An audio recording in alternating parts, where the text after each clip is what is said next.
That will was meant for me, not for you.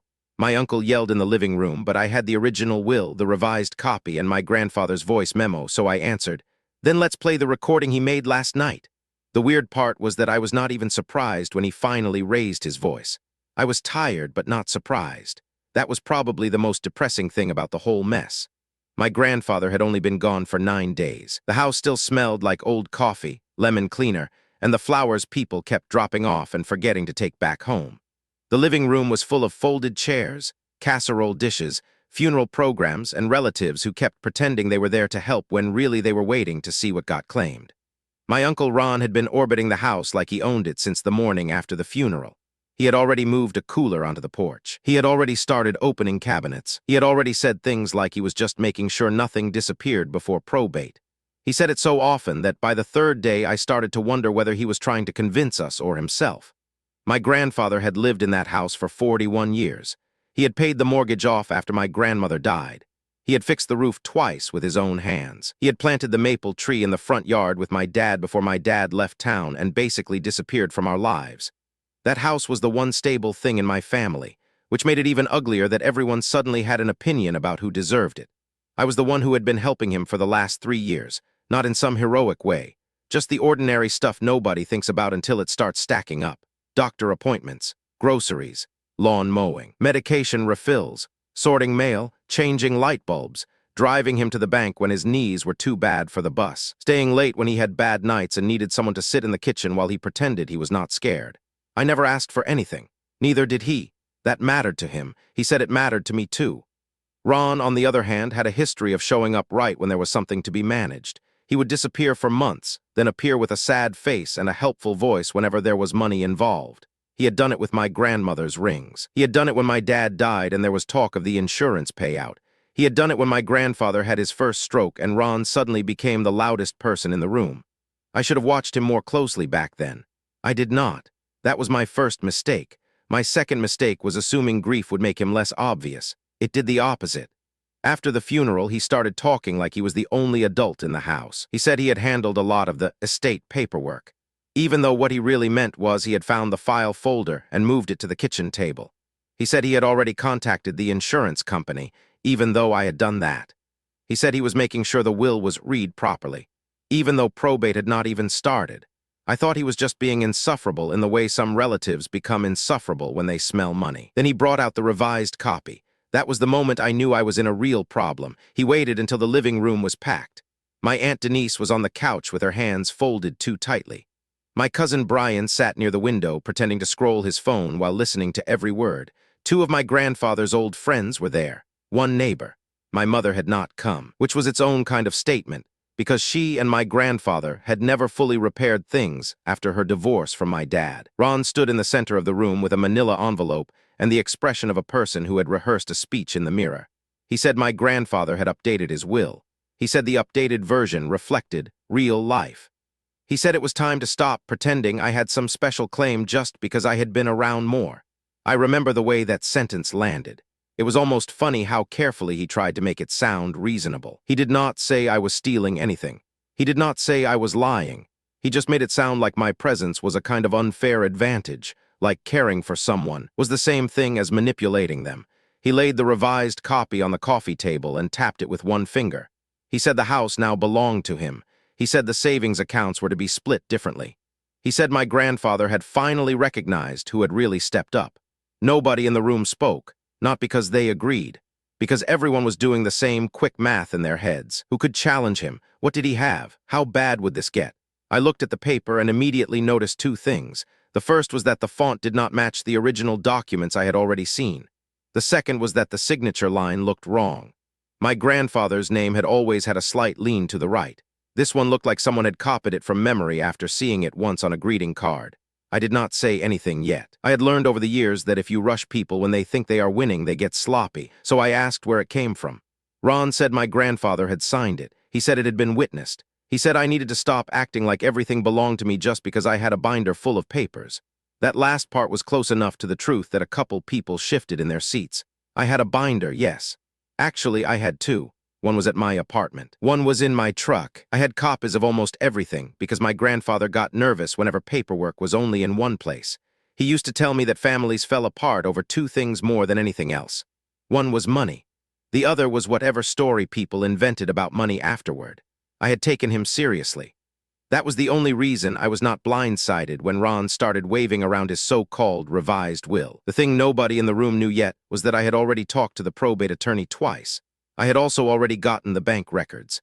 I had also already heard my grandfather's voice memo from the night before he died. And I had the original will in my coat pocket because my grandfather had told me to take it when he thought Ron was snooping through the desk. I had spent the last week feeling guilty for even touching it.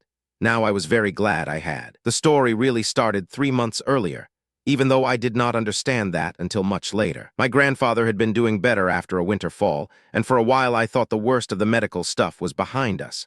He still moved slowly. He still hated the stairs. He still insisted on making his own toast and burning it at least once a week. But he could laugh again. He could sit on the porch and complain about the news. He could argue with the cashier at the grocery store about the price of peaches and make her smile by the end of it. Ron had only started showing up again once he realized my grandfather was not going to die immediately. That sounds harsh, but that was how it felt. Before that, Ron had been all excuses. Busy with work, busy with his kid, busy with whatever vague problems he always had that never seemed to involve actual work or consequences. Then my grandfather had the fall in the kitchen, and suddenly Ron was there every other day. He brought protein shakes nobody asked for. He brought helpful advice. He brought a spreadsheet of expenses that did not even make sense. He also brought a strange level of curiosity about where things were kept. He asked about the safe. He asked about the checkbook. He asked about the deed. He asked about the old will. The first time he asked about the will, my grandfather shut the conversation down. The second time, he changed the subject. The third time, he asked me later that evening whether I would help him organize his papers. That was when I started paying attention. He had not seemed upset while Ron was asking. He had seemed tired, not physically tired. The kind of tired that comes from realizing a person you used to tolerate is now a risk you need to manage carefully. We went through his desk together the next Saturday. He had a tan folder with tax returns, warranty cards, insurance statements, and 3 different letters from the county about his property assessment. Tucked behind those was a sealed envelope with my name on it. I remember staring at it longer than I should have. My grandfather noticed. He told me not to get sentimental. Then he told me the envelope was for later. He did not explain what later meant. I did not ask. That was another mistake. The envelope contained the original will. It had his signature, the lawyer's stamp, and the clean old language he had put in place years before anything got complicated. The house to me. The savings split between me and my cousin in a way that made sense. His truck to Ron, because my grandfather had a dark sense of humor and wanted to see if Ron would finally have to do maintenance for once. The rest to a small animal shelter my grandmother had loved. There was also a note attached by the attorney, stating that any later revisions had to be formally executed to be valid. At the time, I just put it back and told my grandfather I had found it. He nodded like that was obvious. He said he wanted me to know where it was. He said he wanted me to be able to find it quickly if he got confused or if somebody tried to help too much. That word sat between us for a second. I knew exactly who he meant. I did not like how closely my chest tightened when he said it. A week after that, Ron started showing up with grocery bags and a smile that never reached his eyes. He started referring to himself as the practical one. He started acting like the house was some temporary thing he was maintaining for the family until the adults decided what to do. He changed the tone of every conversation by a few degrees, just enough to make a person doubt themselves. He also began asking my grandfather to sign papers for convenience. Not medical stuff, not tax stuff, convenience stuff. That was the phrase he liked. My grandfather told me later that he had started signing things without reading every line because he was tired of arguing. That part made me angry in a way I did not show. Not at my grandfather.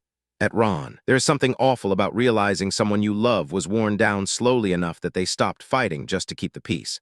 My grandfather caught himself slipping only after Ron brought over a packet that he claimed was for updating all the old estate paperwork. He told my grandfather it would be easier if everything matched the new arrangements.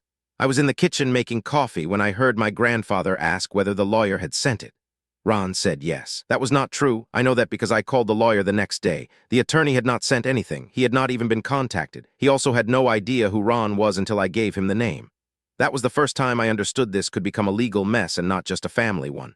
I started saving everything after that.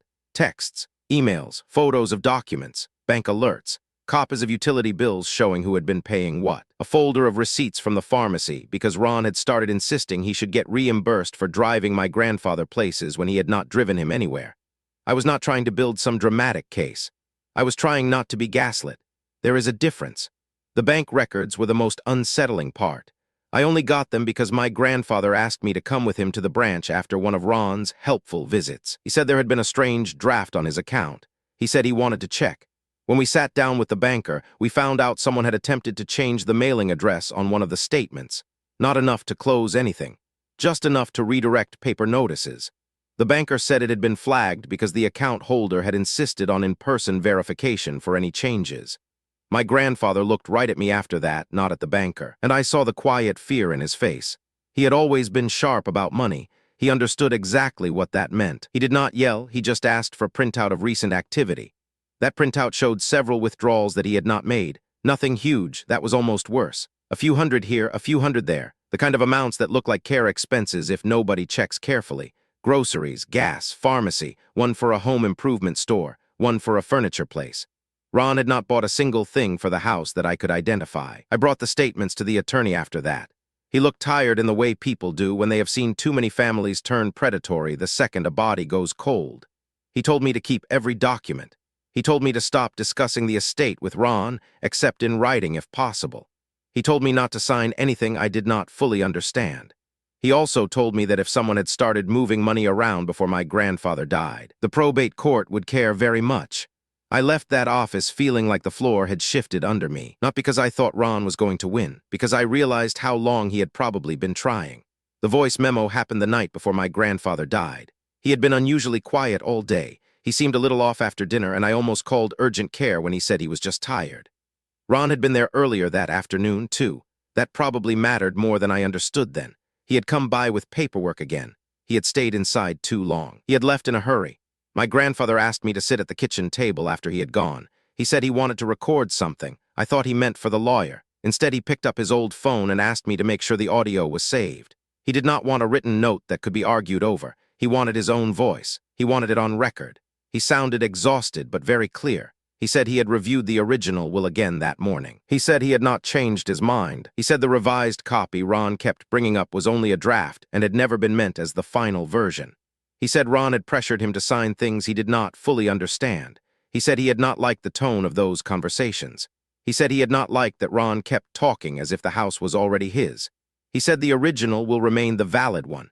He said the envelope in the desk was mine to open if something happened to him. He also said, very specifically, that if Ron tried to claim a newer version existed, I should ask for witness names, dates, and the attorney's office where it was allegedly signed. He paused after that. Then he added that he had already spoken to the lawyer about the pressure. That detail mattered more than the rest because it meant he had not just complained in private. He had already started protecting himself. He had tried to anyway. At the time, I thought the recording was just a precaution. I did not realize it was going to become the thing that made the whole room go silent. My grandfather died in his sleep the next morning. The coroner said it was his heart. The hospital said there was nothing anyone could have done. That should have been the worst thing I had to deal with. It was not. The worst thing was the way Ron changed almost immediately. There is a particular kind of person who becomes more controlling after a death because grief gives them cover. He became that person so fast it made my skin crawl. He started collecting keys. He started asking who had the house insurance. He started saying he needed to inventory valuables for the estate. He started referring to my grandfather as if he were already gone in the legal sense, which is not how any of this works, but he said it with enough confidence that a few relatives believed him. He even tried to get into the study before I arrived one morning. I found him standing there with a flashlight and a coffee mug. He said he was checking for documents. I said I was already doing that. He did not like that answer. The next day, he called a family meeting for the living room, which is where we arrived back to the present, with everyone waiting for someone else to make the first move. The room was too warm because too many bodies had been inside for too long. My Aunt Denise kept fanning herself with the funeral program. Brian kept glancing at the revised copy but did not look fully convinced. The neighbors had the awkward stillness of people who did not want to be involved, but also did not want to miss the fallout. Ron stood there with his arms crossed, one foot slightly forward, acting like he was on firmer ground than anyone else. He said the revised copy made everything clear. He said my grandfather had wanted the house to stay with him because he was the one who could keep it in the family. He said he had been the one managing the hard parts. He said I had been helping, yes, but help was not the same as inheritance. That word bugged me, not because it was false, because it was exactly the kind of thing people say when they want to turn care into a transaction. He then implied, without fully saying it, that I had been getting too close to the paperwork. He made a point of looking at my coat pocket when he said it. I had the original will there because I had meant to take it to the attorney that afternoon. I had also brought my grandfather's phone because I had not wanted to leave it in the kitchen while the house was full. Something about Ron's expression told me he knew I was carrying something important even if he did not know what. He had always been good at sniffing out weakness. What he was bad at was patience. He expected me to react. He expected me to defend myself emotionally. He expected me to say something impulsive that could be twisted into guilt. Instead, I asked whether he had the witness names for the revised copy. He answered too quickly. He said he did not remember. Then he said he had them somewhere. Then he said it was not relevant because the will had been effectively changed. That was when I knew he was bluffing. Real legal documents do not become effective by somebody saying the word effectively with enough confidence. I told him I wanted to compare it with the original. He said the original did not matter anymore. He said it was old. He said people were clinging to it because they liked the version of events where they came out ahead. He looked around the room as if he expected everyone to nod along. Nobody did. My Aunt Denise actually looked sick. She had been through enough family nonsense over the years to know how dangerous confidence can be when it is hiding something. Brian finally asked if the attorney had reviewed the revision. Ron said yes. That was another lie. I had already spoken to the attorney the day before. He had no record of any revised will being executed. He had a note in his file that my grandfather had called him to express concern about pressure from a relative. He had also asked me to bring whatever documents I had. I had not told Ron that part because I wanted him to keep talking. The more he talked, the more I could hear the cracks. When he said the attorney had signed off on it, I took out my folder and laid the original will on the coffee table next to the revised copy. The whole room shifted. It was such a small motion, but it changed the temperature. Ron stared at the envelope first, then at the paper in my hand. I did not rush. I opened the original slowly enough that everyone could see the attorney's seal. My grandfather had written my name on the envelope in careful block letters years ago. At that moment, it looked less like a legal document and more like a promise someone had kept for a long time. Ron immediately said I had no right to take it. He said I must have stolen it from the desk. He said my grandfather would never have hidden something from him if it were legitimate. That was almost funny because it was exactly the sort of thing a person says when they assume they were trusted more than they were. I explained that my grandfather had handed it to me weeks earlier. I explained that I had kept it in a safe place because he was worried about things going missing. I explained that the attorney already knew I had it. Ron's face tightened. The room got so quiet that I could hear the old ceiling fan ticking. He then made the mistake that ended the fight. He said, loud enough for everyone to hear, that the will was meant for him, not for me. I still remember the way the sentence hung there. It was one of those moments where someone says the quiet part out loud and instantly knows they should not have. He did not look sorry. He looked cornered. There is a difference. I had spent enough time around him to recognize panic when it was dressed up as righteousness. That was when I pulled my grandfather's phone out of my pocket. I told everyone I had one more thing. Ron asked what it was. I said it was my grandfather's voice memo from the night before he died. Ron laughed, not because it was funny, because he thought he had found the angle. He said an audio note did not change a valid will. He said I was grasping. He said grief was making me confused. He said he was willing to be patient with me because I was upset. That was when I knew I needed to stay very calm. People like Ron love nothing more than the image of themselves as the patient adult in the room. I opened the memo. I set the phone in the center of the coffee table. Then I connected it to the small speaker my grandfather kept for playing old radio programs in the kitchen. I had done that part earlier because I had been afraid the file might be hard to hear otherwise. Ron saw me doing it and finally looked uncertain. That was the first honest expression he had shown all day. The memo started with my grandfather clearing his throat. He sounded tired. He sounded clear. He sounded like the man who used to read weather reports out loud to himself because he liked knowing what was coming. He said he was making the recording because he wanted a record of his wishes. He said he had reviewed his original will and had not changed it. He said the revised copy Ron had been talking about was not final and had been brought to him under pressure. He said he had not signed it as his last and true intent. He said he wanted the original will honored exactly as written. He said any document produced after that without attorney confirmation should be treated with caution. Then he said something that made my stomach drop even though I already knew it was coming. He said Ron had been moving money without permission. He said he had noticed withdrawals he did not authorize. He said he had not wanted to accuse family without proof, but he now had enough concern that he wanted everything checked. He said I had copies of the statements and should bring them to the attorney. He said he trusted me to follow through. He said if anyone in the family tried to convince me otherwise, I should remember that he had spent his whole life trying not to leave a mess behind. By then, Denise had covered her mouth with both hands. Brian had stopped pretending to scroll. One of the neighbors was openly staring at Ron like he was watching a stranger in a grocery store act insane. Ron started saying the memo had been influenced. He said my grandfather must have been confused. He said he had spoken to him earlier and he had seemed fine. The problem for him was that he sounded too quick again. He had gone from calm certainty to defensive improvisation in about 3 seconds. I did not raise my voice. I did not need to. I said the bank had already flagged the withdrawals. I said the attorney had already seen the note about pressure. I said the original will was valid and the revised copy was a draft at best. I said we could keep arguing in the living room if he wanted, but the paperwork was already out of his hands. That was the moment he lunged for the phone, not dramatically, just fast enough that the chair behind him tipped over. I pulled the speaker away before he could grab it. Brian stood up. Denise stood up. One of the neighbors stepped between us. Nobody touched him, but the room changed anyway. That is the thing people never understand about these family fights. The actual physical contact is not always the worst part. Sometimes the worst part is realizing the room has finally decided who they believe. Ron backed off and started saying I had planned this.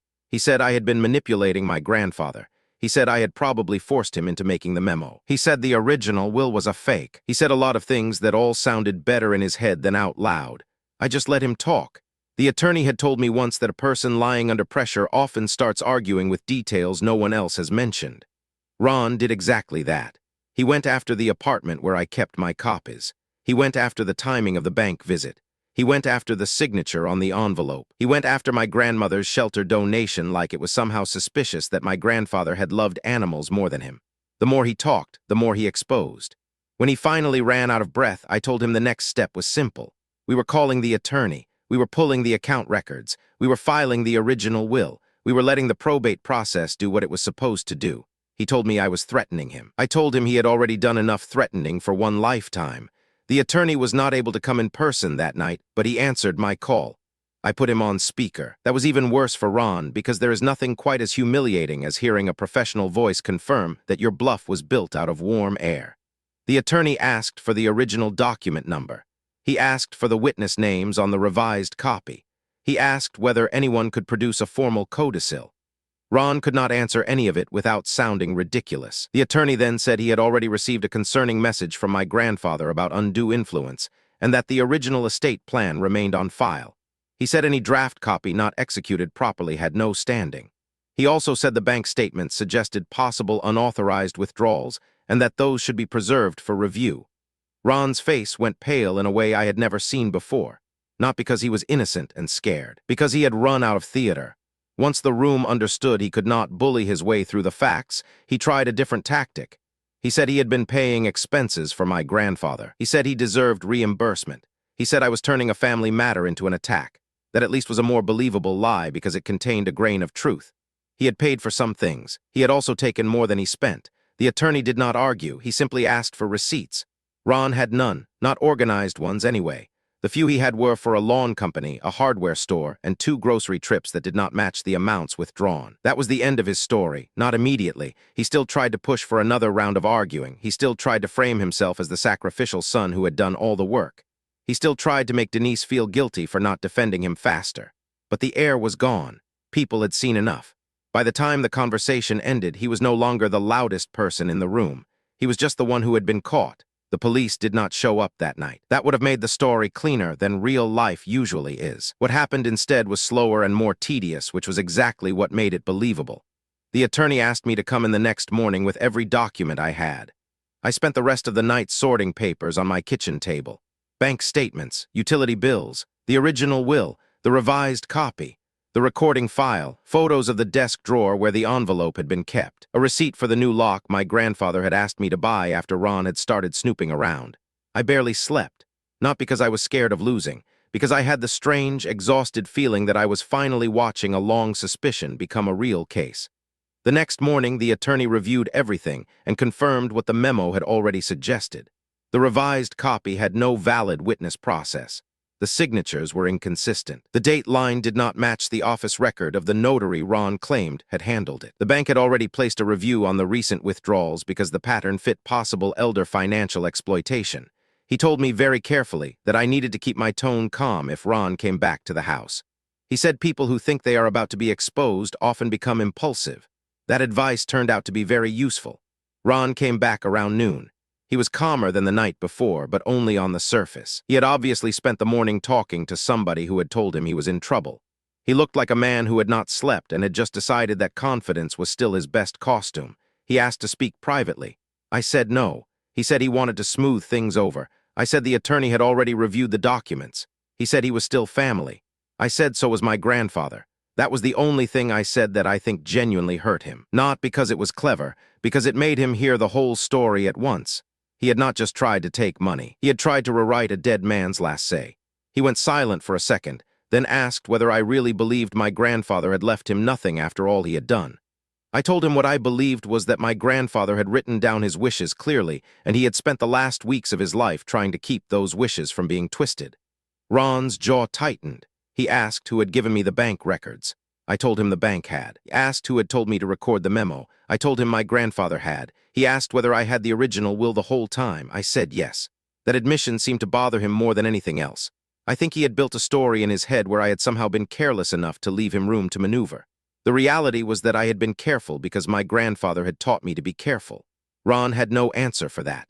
He left in a rush, muttering under his breath. 2 hours later, the attorney called to say Ron had tried to visit the bank alone and had been told to come back with legal authority or stop asking questions.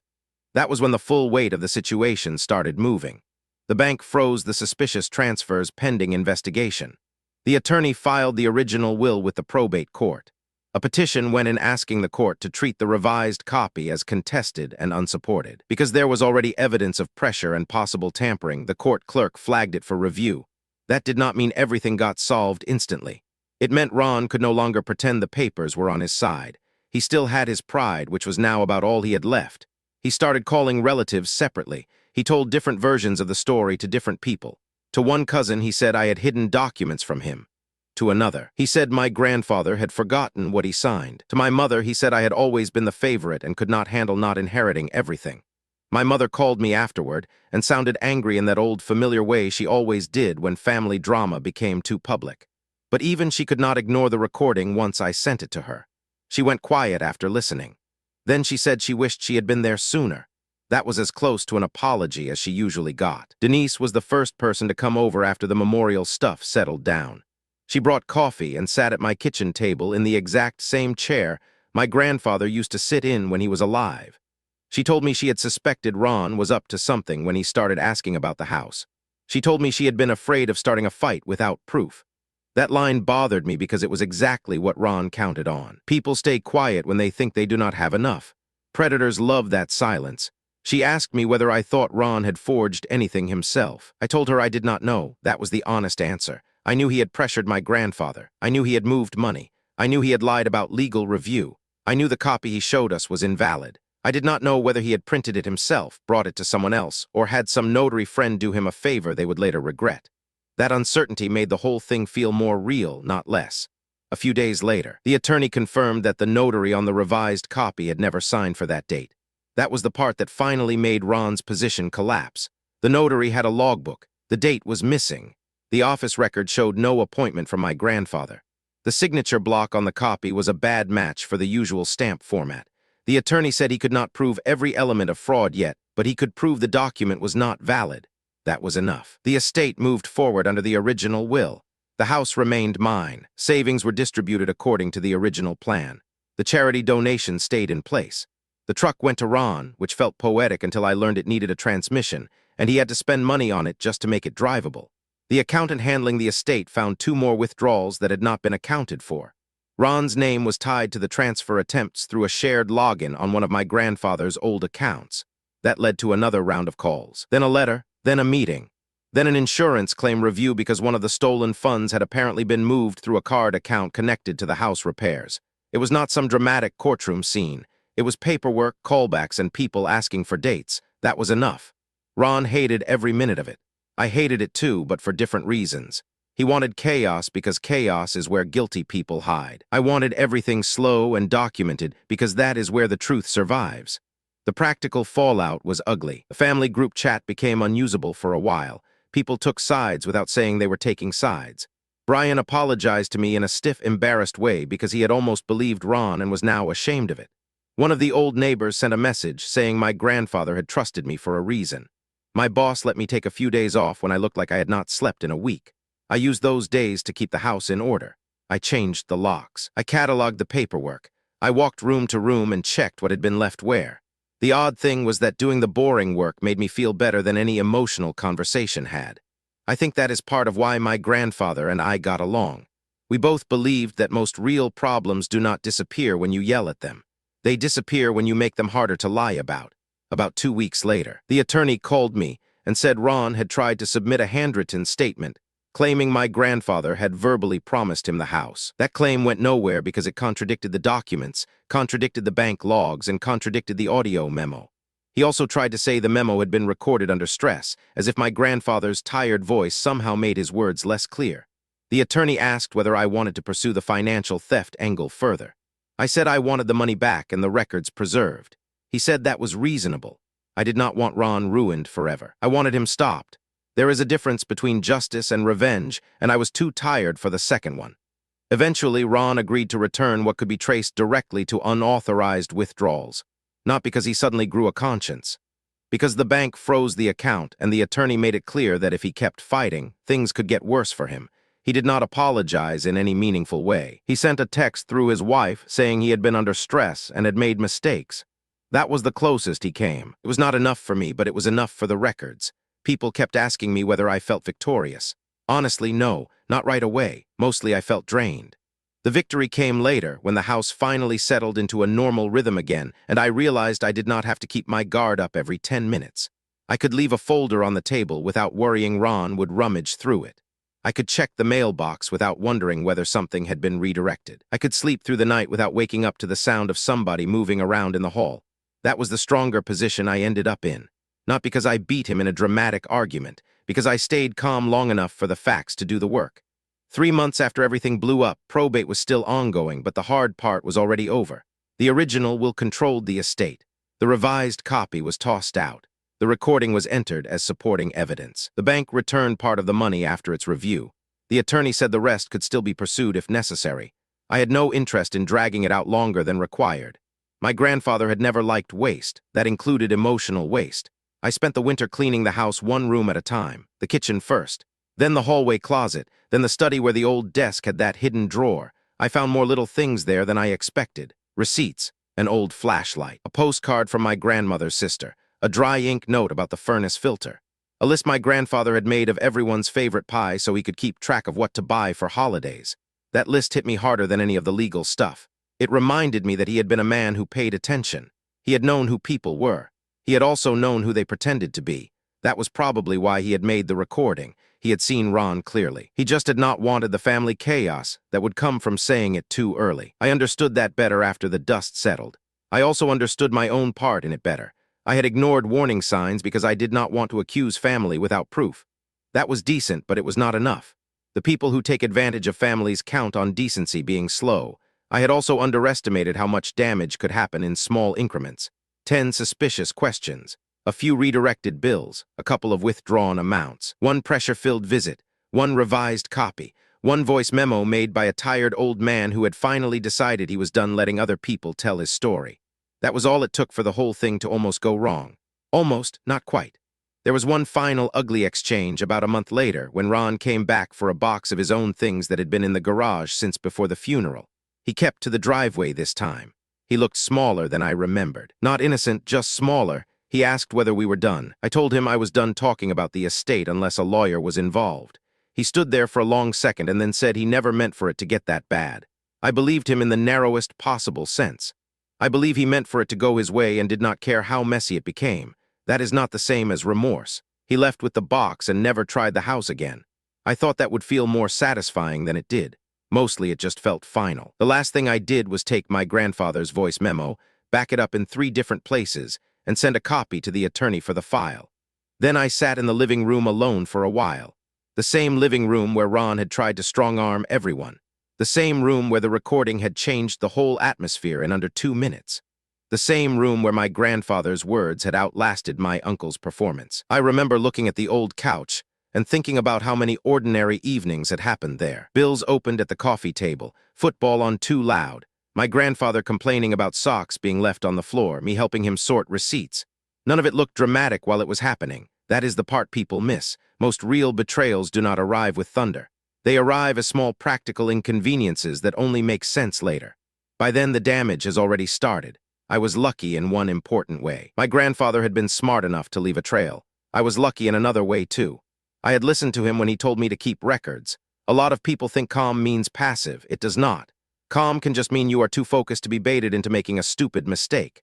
That was what saved me here, not anger, not revenge, not luck. Just patience, paperwork, and a man who trusted me enough to leave his real voice behind. A year later, the house still belonged to me, although I spent months deciding whether to keep it or sell it. In the end, I kept it, not because I wanted to cling to property, because I realized I was not just keeping a building. I was keeping the one place in my family where the truth had actually mattered. I fixed the porch steps. I replaced the kitchen faucet. I put my grandfather's old radio back on the shelf where it belonged. I even planted a second maple tree after the first one started looking rough. Every once in a while, I still hear Ron's voice in my head from that day in the living room. Not the yelling part, the part where he said the will was meant for him. The recording made that line look ridiculous in hindsight. He had spent so much energy trying to rewrite my grandfather's final wishes that he never noticed how obvious he had become. That still makes me shake my head. People like him think they are clever right up until the moment someone keeps the receipts. My grandfather did. I did too. And in the end, that was enough.